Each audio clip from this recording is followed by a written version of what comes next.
जय माता दी प्यारे भक्तों, शारदीय नवरात्रि के कन्या पूजन के दिन देवी स्वरूपा कन्याओं को भूलकर भी मत खिलाना। ये 5 चीजें, वरना माता रानी हो जाएंगी। भयंकर क्रोधित जीवन में आ जाएगी, दरिद्रता और गरीबी। जी हां दोस्तों, देवी भागवतम श्री दुर्गा सप्तशती सहित कई धार्मिक ग्रंथों में इस बात का स्पष्ट उल्लेख है कि जो भी मनुष्य माता रानी को कन्या पूजन में भूलवश भी ये 5 चीजें चढ़ा देते हैं तो ऐसे मनुष्य को अपने जीवन में जगत माता मैया दुर्गा के भयंकर प्रकोप का सामना करना पड़ेगा।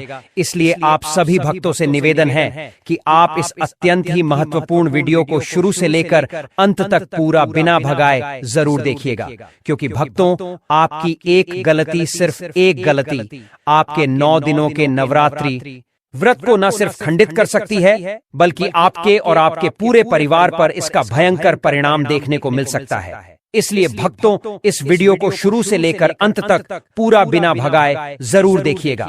तो चलिए भक्तों, माता रानी के जयकारे के साथ आज के इस वीडियो का प्रारंभ करते हैं। तो कमेंट सेक्शन में जय माता रानी जरूर लिख दीजिए भक्तों।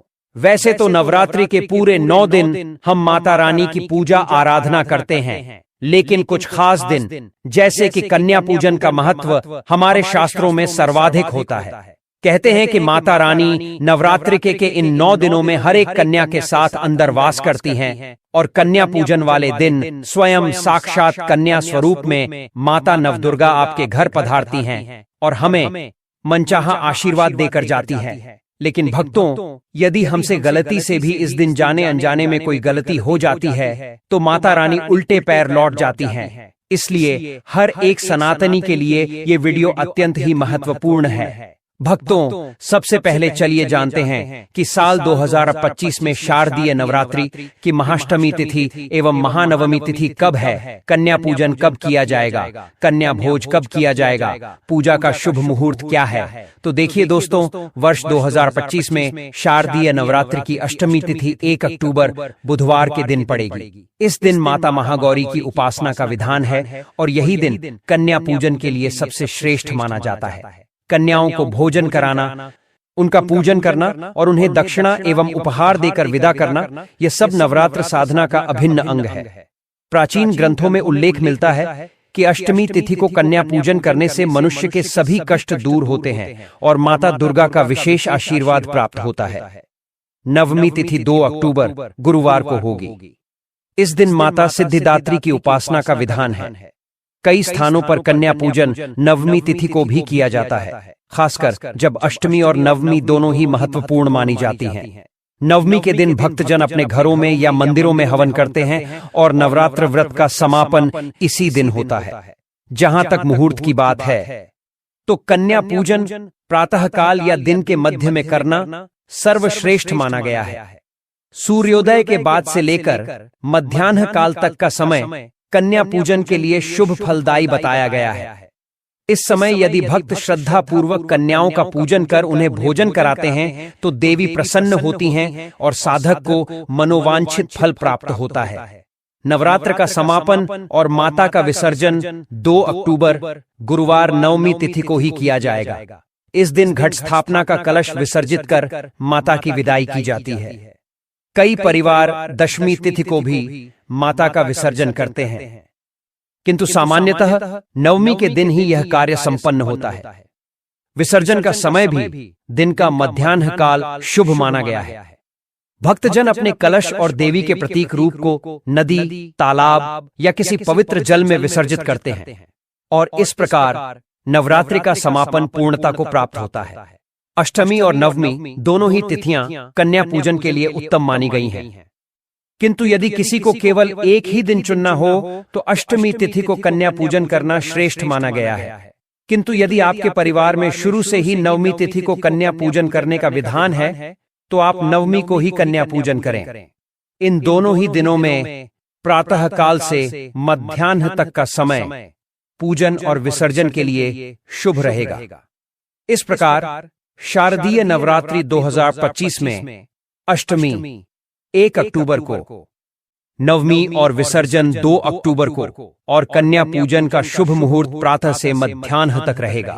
अब भक्तों, सबसे पहले नवरात्रि की अष्टमी या नवमी तिथि के दिन, जिस भी दिन आप कन्या पूजन करने की सोच रहे हैं, उस दिन प्रातःकाल स्नान करके घर को पूरी तरह स्वच्छ करना चाहिए।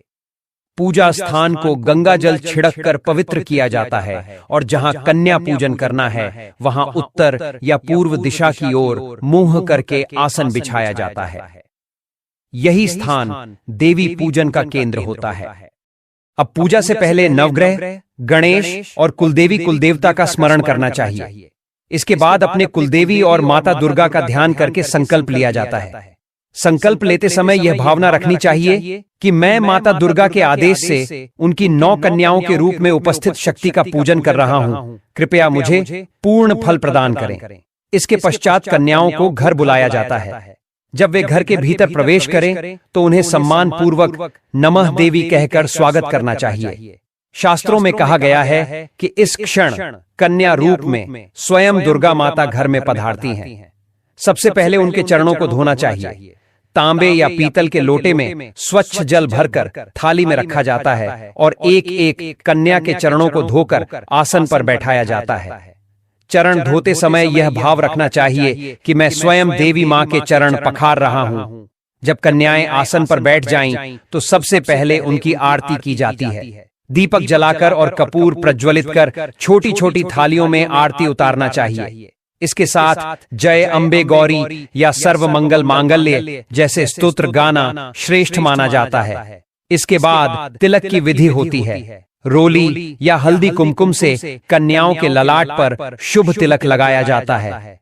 तिलक के साथ चावल अक्षत लगाया जाता है। यह तिलक इस बात का प्रतीक है कि साधक ने अपने जीवन में माता का मंगल और स्थिरता आमंत्रित कर ली है। फिर उनके चरणों में पुष्प चढ़ाए जाते हैं। पुष्प अर्पण करते समय यह मंत्र बोला जा सकता है, सर्व सिद्धि प्रदे देवी सर्व संपत्ति प्रदायिनी पूजिता सिमया भक्त्या सुप्रीता भव सर्वदा। अर्थात हे देवी, आप सब सिद्धियां और संपत्तियां देने वाली हैं। मैं आपको भक्ति से पूज रहा हूं। कृपया सदैव प्रसन्न रहिए। इसके बाद कन्याओं को चुनरी, चूड़ी, बिंदी, काजल या अन्य श्रृंगार की वस्तुएं भेंट करनी चाहिए। यह भेंट केवल दिखावा नहीं है, बल्कि देवी की कृपा का प्रतीक है। यदि वस्त्र भेंट किए जा सकें तो उत्तम, अन्यथा एक लाल चुनरी भी पर्याप्त मानी जाती है। अब कन्याओं की चरण वंदना की जाती है। साधक दोनों हाथ जोड़कर कन्याओं के चरण स्पर्श करता है और यह भाव रखता है कि वह स्वयं माता दुर्गा के चरणों में प्रणाम कर रहा है। शास्त्र कहते हैं कि इस क्षण कन्या रूपी बालिका के आशीर्वाद में ही देवी का वरदहस्त छिपा होता है। पूजन के इस भाग तक जब कन्याएं सजीव देवी स्वरूप मानकर पूजी जाती हैं, तो माता दुर्गा साधक के घर में सुख, ऐश्वर्य और शांति का वास करती है। भोजन और दक्षिणा की प्रक्रिया बाद में आती है, लेकिन केवल इस पूजन विधि का सही और शुद्ध पालन करने से ही भक्त पर देवी की अनुकंपा बरसने लगती है। इसलिए हमने पहले इसको जाना।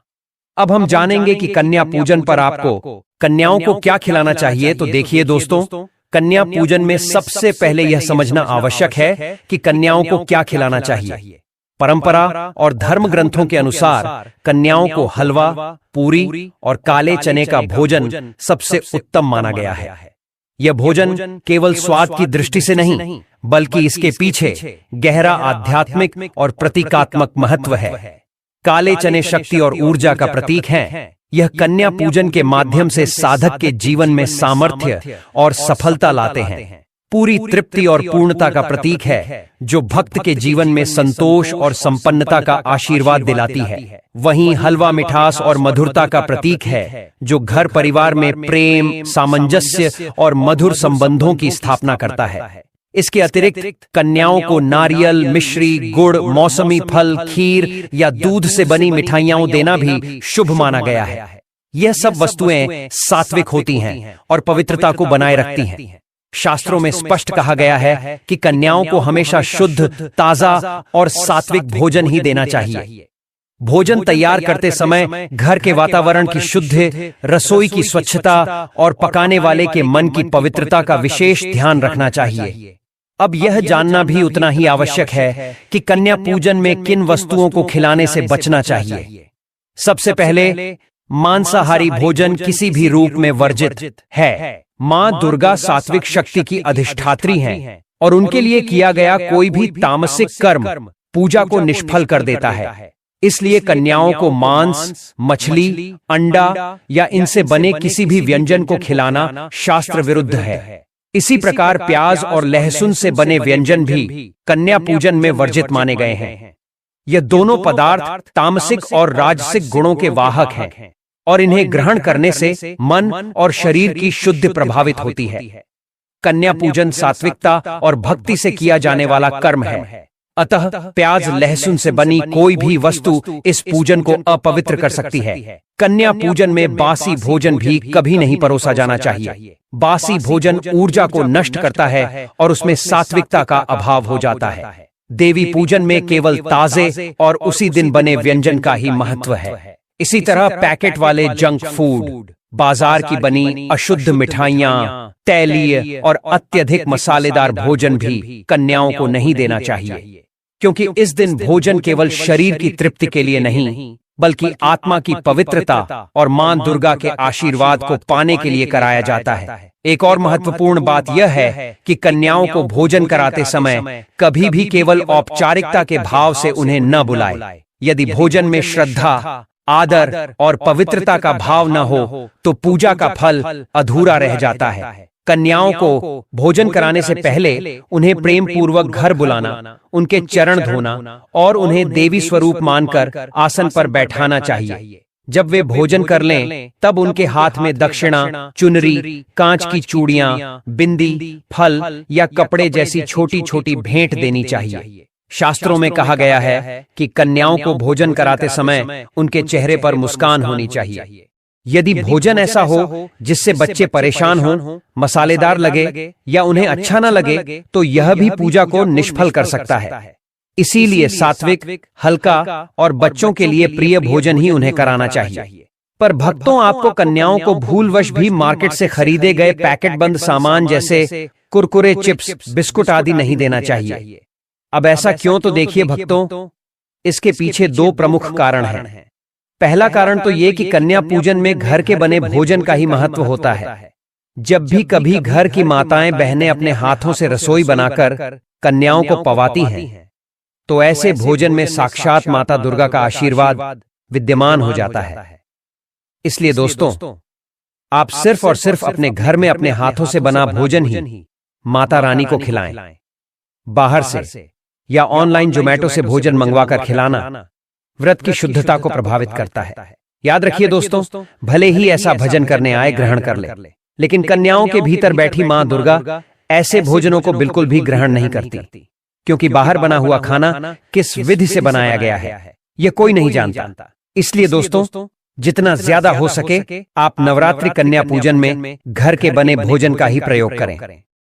आज 99% हिंदू भाई बहन माता रानी की पूजा में दीपक जलाने की सही विधि से अवगत नहीं है और जाने अनजाने में ही हम कुछ ऐसी गलतियां कर बैठते हैं जिनका बहुत ही बड़ा खामियाजा हमें उठाना पड़ सकता है, जिसके लिए जिम्मेदार भी आप ही होंगे। इसलिए भक्तों, आपसे निवेदन है कि आज की इस बेहद ही जरूरी वीडियो को शुरू से लेकर अंत तक पूरा बिना भगाए देखकर जाना, क्योंकि आज हम आपको शारदीय नवरात्रि में दीपक जलाने की सही विधि के बारे में बताने वाले हैं। साथ ही दीपक जलाते समय कौन सी गलतियां हमें नहीं करनी चाहिए, माता रानी के समक्ष दीपक प्रज्वलित करने की क्या विधि है और आखिर कैसा दीपक हमें माता रानी के समकक्ष जलाना चाहिए।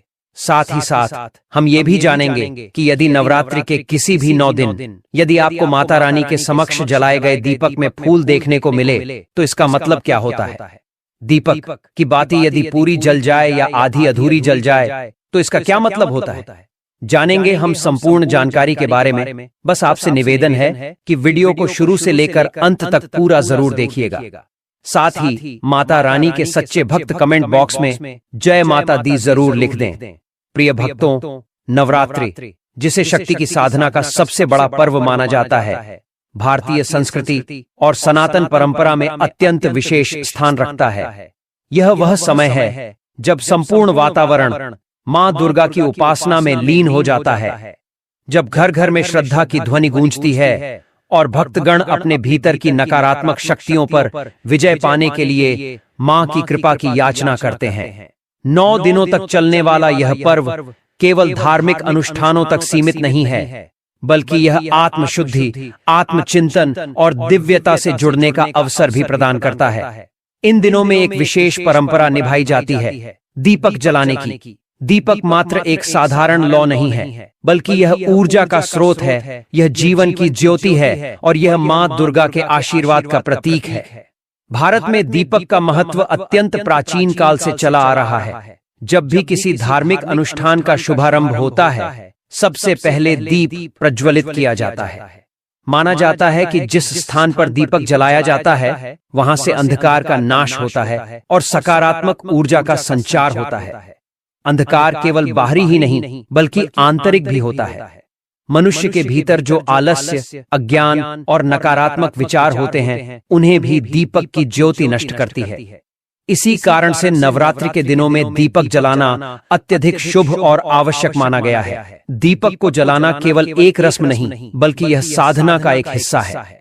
जब भक्त मां दुर्गा के सामने घी या तेल का दीपक जलाते हैं, तो यह संकेत होता है कि वे अपने भीतर की नकारात्मकता को समाप्त कर प्रकाश का स्वागत कर रहे हैं। घी का दीपक मां लक्ष्मी और सकारात्मकता का प्रतीक है, वहीं तेल का दीपक शक्ति और दृढ़ता का। दीपक जलाने की परंपरा यह भी सिखाती है कि जैसे दीपक स्वयं जलकर दूसरों को प्रकाश देता है, वैसे ही मनुष्य को भी अपने जीवन में त्याग और सेवा भाव को अपनाना चाहिए। नवरात्रि में दीपक जलाने का संबंध केवल धार्मिक दृष्टिकोण से नहीं है, बल्कि इसमें गहरी वैज्ञानिक और आध्यात्मिक बातें भी छिपी हुई हैं। जब घी या तेल का दीपक जलता है, तो उससे उत्पन्न होने वाली सुगंध और ऊर्जा वातावरण को शुद्ध करती है। माना जाता है कि दीपक की लौ से निकलने वाली कंपनें वातावरण से नकारात्मकता को हटाकर सकारात्मकता को आकर्षित करती हैं। यही कारण है कि नवरात्रि के दिनों में दिन रात अखंड दीपक जलाने की परंपरा है। अखंड दीपक का अर्थ है वह दीपक जो 9 दिनों तक लगातार जलता रहे और कभी बुझने न पाए। इसे मां दुर्गा का आशीर्वाद माना जाता है और ऐसा करने से घर में सुख, समृद्धि, शांति और शुभता बनी रहती है। यदि हम आध्यात्मिक दृष्टि से देखें तो दीपक का महत्व और भी गहरा है। यह केवल प्रकाश का प्रतीक नहीं है, बल्कि यह आत्मा का प्रतीक है। जैसे दीपक की लौ स्थिर रहती है और अंधकार को चीरकर उजाला फैलाती है, वैसे ही साधक की आत्मा भी उसे ईश्वर की ओर ले जाती है और अज्ञान का नाश करती है। दीपक की बाती उस साधक की तपस्या का प्रतीक है जो धीरे धीरे जलकर स्वयं को समर्पित कर देता है और केवल प्रकाश छोड़ जाता है। नवरात्रि में जब हम दीपक जलाते हैं, तो यह केवल एक धार्मिक कर्मकांड नहीं होता, बल्कि यह हमारी आत्मा और परमात्मा के मिलन का माध्यम भी बन जाता है। जब दीपक की लौ को ध्यान से देखा जाता है, तो यह स्पष्ट हो जाता है कि वह केवल जलती नहीं, बल्कि किसी अदृश्य भाषा में कुछ संकेत भी देती है। नवरात्रि में दीपक की बाती का लगातार जलते रहना यह दर्शाता है कि साधक की साधना सही दिशा में जा रही है और मां दुर्गा का आशीर्वाद उस घर पर बना हुआ है। यह लौ जितनी स्थिर होती है, उतना ही अधिक यह माना जाता है कि वातावरण शुद्ध और सकारात्मक है। जब बाती स्थिर जलती है, तो उसका अर्थ यह भी निकाला जाता है कि साधक की मनोस्थिति संतुलित है, उसके भीतर कोई विचलन नहीं है और मां की शक्ति से उसका संबंध सहज रूप से जुड़ गया है। लेकिन यदि दीपक की लौ अचानक टिमटिमाने लगे, बिना किसी हवा के हिलने लगे या अस्थिर हो जाए, तो इसे वातावरण में किसी प्रकार की अदृश्य हलचल का संकेत माना जाता है। शास्त्रों में कहा गया है कि ऐसी स्थिति में या तो किसी नकारात्मक ऊर्जा का प्रभाव उपस्थित होता है या फिर साधक की एकाग्रता में कमी आती है। दीपक की लौ का हिलना यह भी बता सकता है कि साधक के जीवन में कोई बड़ा परिवर्तन होने वाला है, जो यदि सकारात्मक है तो लौ उज्जवल दिखाई देगी और यदि नकारात्मक है तो लौ धुंधली और कमजोर प्रतीत होगी। बाती का पूरी तरह बुझ जाना नवरात्रि के दिनों में शुभ संकेत नहीं माना जाता। यह माना जाता है कि साधक की साधना में व्यवधान आया है या घर के वातावरण में कोई दोष उत्पन्न हुआ है। जब दीपक अचानक बुझ जाता है, तो यह संकेत देता है कि या तो कोई अदृश्य शक्ति उस लौ को प्रभावित कर रही है या घर के लोगों के मन में अशुद्ध विचार प्रवेश कर गए हैं। इसीलिए नवरात्रि में अखंड दीपक की परंपरा है, यह सुनिश्चित करने के लिए कि मां की कृपा निरंतर बनी रहे और कोई नकारात्मक ऊर्जा उस साधना को प्रभावित न कर पाए। कुछ परंपराओं में यह भी माना जाता है कि यदि दीपक बार बार बुझने लगे तो यह देवी का संदेश होता है कि साधक को अपनी साधना पद्धति पर ध्यान देने की आवश्यकता है। हो सकता है कि दीपक का स्थान सही न हो, तेल या घी शुद्ध न हो, या फिर साधक का मन एकाग्र न हो। ऐसे समय में भक्तों को अधिक भक्ति, अधिक श्रद्धा और अधिक शुद्धता के साथ पुनः दीपक प्रज्वलित करना चाहिए। बाती का असमान रूप से जलना भी विशेष संकेत देता है। कभी कभी देखा जाता है कि बाती का एक हिस्सा अधिक जलता है और दूसरा हिस्सा धीमा रहता है। यह स्थिति साधक के जीवन में असंतुलन का प्रतीक मानी जाती है। यह दर्शाता है कि व्यक्ति के कार्यों में सामंजस्य की कमी है और उसे अपने विचारों और कर्मों को संतुलित करने की आवश्यकता है। वहीं यदि बाती बहुत तेजी से जलकर जल्दी समाप्त हो जाए तो इसे इस बात का संकेत माना जाता है कि साधक में ऊर्जा तो प्रचुर मात्रा में है, लेकिन उसका सही दिशा में उपयोग नहीं हो रहा। नवरात्रि में दीपक की लौ का अत्यधिक उज्ज्वल और सुनहरी होना मां दुर्गा की विशेष कृपा का प्रतीक माना जाता है। जब बाती जलते जलते लंबी और स्थिर लौ उत्पन्न करती है तो यह माना जाता है कि देवी स्वयं उस घर में अपना वास कर चुकी हैं। ऐसी स्थिति में साधक के जीवन में आने वाली बाधाएं दूर होने लगती हैं और धीरे धीरे घर का वातावरण समृद्धि और शांति से परिपूर्ण हो जाता है। लौ के रंग में भी संकेत छिपे होते हैं।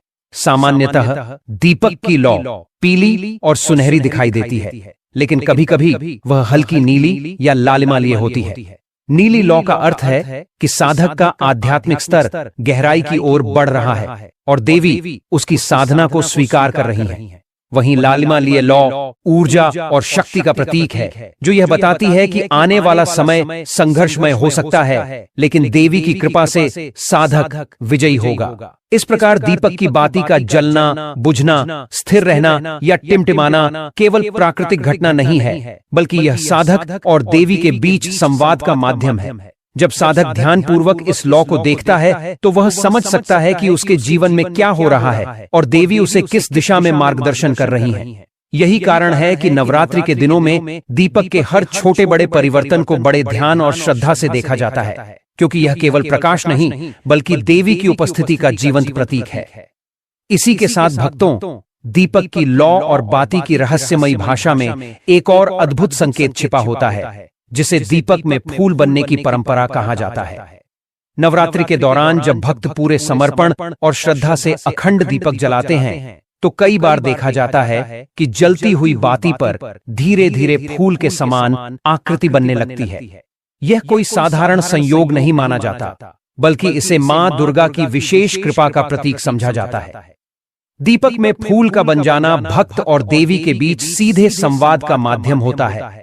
मानो देवी स्वयं अपनी उपस्थिति का प्रमाण देकर कह रही हों कि वे प्रसन्न हैं और उन्होंने साधक की भक्ति को स्वीकार कर लिया है। शास्त्रों और लोक परंपराओं में दीपक में फूल बनने की घटना को अत्यंत शुभ और दुर्लभ माना गया है। ऐसा कहा जाता है कि जब साधक अत्यधिक श्रद्धा और शुद्धता से पूजा करता है, जब उसका मन पूरी तरह से भक्ति में डूब जाता है और जब वातावरण पूर्णतः पवित्र हो जाता है, तभी इस प्रकार का दिव्य संकेत प्रकट होता है। यह मां दुर्गा का आशीर्वाद होता है, जो साधक को विश्वास दिलाता है कि उसकी साधना सफल हो रही है। दीपक में बनने वाले फूल का आकार और उसकी स्थिति भी अपने आप में गूढ़ संदेश समेटे होते हैं। यदि फूल स्पष्ट और सुंदर आकार में दिखाई दे तो इसे अत्यंत मंगलकारी माना जाता है। यह संकेत देता है कि साधक के जीवन में कोई बड़ा सुखद परिवर्तन होने वाला है। घर में समृद्धि और शांति का वास होगा और मां दुर्गा की कृपा दीर्घकाल तक बनी रहेगी। कई बार फूल कमल के आकार जैसा दिखता है, जो मां लक्ष्मी और मां दुर्गा दोनों की प्रसन्नता का प्रतीक है। इसका अर्थ है कि आने वाले समय में भौतिक और आध्यात्मिक दोनों प्रकार की समृद्धि प्राप्त होगी। यदि फूल बाती के ऊपरी हिस्से में बनता है तो यह ऊर्ध्व गति का संकेत माना जाता है। यह बताता है कि साधक के जीवन में प्रगति होगी, उसका सम्मान और स्थान समाज में बढ़ेगा और उसके कार्य सिद्ध होंगे। वहीं यदि फूल नीचे की ओर बनता है तो इसे स्थिरता और धैर्य का प्रतीक माना जाता है, जो संकेत देता है कि जीवन में स्थायी सुख और पारिवारिक सामंजस्य स्थापित